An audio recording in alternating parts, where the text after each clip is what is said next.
forewarned weather with Thomas Geboy.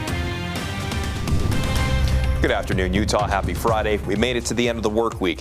Weather-wise, it's going to be a pretty nice day across the state. We'll just notice a little bit more cloud coverage for most across the state compared to what we saw yesterday, and that's thanks to a weak disturbance that's going to be moving across the state. We'll talk more about that in just a moment. In the meantime, we'll just enjoy this view from Castle Country and Price, where we're checking in with mainly high cirrus clouds and some snow-capped mountains off in the distance. That's a really pretty view.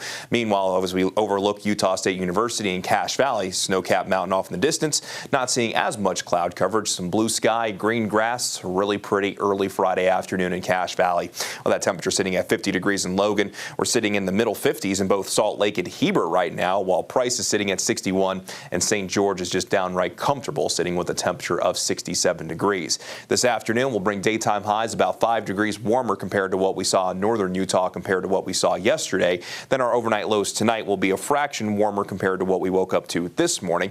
As you make your way into central and southern Utah, outside of the high country, daytime highs will be in the 60s and 70s, while lower elevations in southern Utah will see daytime highs in the low to mid 80s. We'll go ahead and zoom things in here for a better perspective. It's a daytime high of 62 in Ogden, 64 in Salt Lake City. The average high for today in Salt Lake, 62. We're going to be pretty close to that. And throughout the Uinta Basin, daytime highs will be in the mid to upper 60s. In central Utah, we'll get to 77 in Green River, 66 in Gunnison, and 66 in Oak City.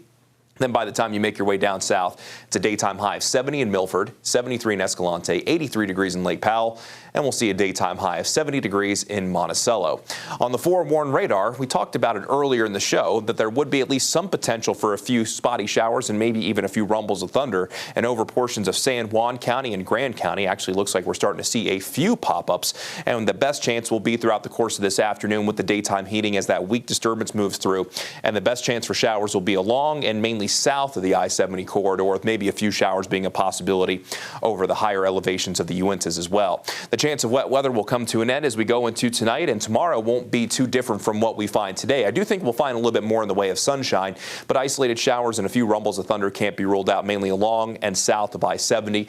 Wet weather will generally favor the high country, but the vast majority of the state gets through the day on the dry side of things because by tomorrow, high pressure will build in, and by Sunday, we'll be looking at mostly sunny skies across the state with daytime highs that are going to be about 10 to 15 degrees above average. And you can see that warm up along the Wasatch Front the next few days. Temperatures could ease down slightly on Monday, all to see them warm right back up into the middle of next week, which means with relatively quiet conditions and very spring-like temperatures, the pollen forecast still not that great. I know that I've been dealing with allergies, and we're going to be dealing with allergies over the next several days and really not expecting many changes through the next 5 days when it comes to our pollen count. And the main culprit continues to be that tree pollen that we're dealing with. In St. George, we'll see a daytime high in the mid-80s today, then it's mid to upper 80s over the weekend.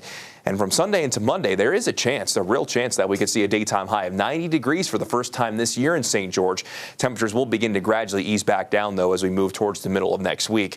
Along the Wasatch Front, a mix of sun and clouds the next few days. Partly cloudy skies mainly over the weekend, with highs climbing through the 70s, overnight lows mid to upper 40s. Daytime highs likely staying well into the 70s through the first half of next week before we bring in our next chance for isolated showers by next Thursday. Brian?